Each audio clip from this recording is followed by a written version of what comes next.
ప్రస్తుతం ఉన్న సమాజానికి ప్రేక్షకులందరూ కూడా మేమందరం నేర్చుకోవాల్సిన విషయాలు ఏమైనా ఉంటే కొన్ని గుర్తు చేస్తారా? ప్రపంచంలో ఆదర్శవంతమైన మహానుభావులు కొద్ది మంది ఉంటారు, వేళ్ల మీద లెక్క పెట్టగలిగేవారు. అలాంటి వారిలో ఎన్నో కోట్ల మంది ఆదర్శంగా తీసుకున్న మహానుభావులు జీసస్ క్రీస్తు. చాలా మంది ఆచరణ చేయకుండా ఎక్కువ చెప్పేస్తారు, చెప్పేది తక్కువ, ఆచరణ చేసింది ఎక్కువ.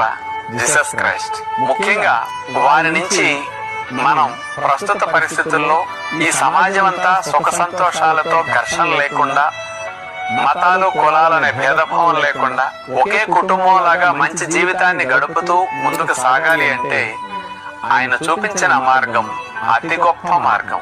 వారిచ్చిన సందేశాలలో అతి ముఖ్యమైన 2 విషయాలు తీసుకుంటే, ఒకటి ప్రేమ, 2 క్షమ. ఈ 2 విషయాల్ని మనం కాస్త ఈ రోజు మనలో పెంపొందించుకోవడానికి ప్రయత్నం చేస్తే బాగుంటుందని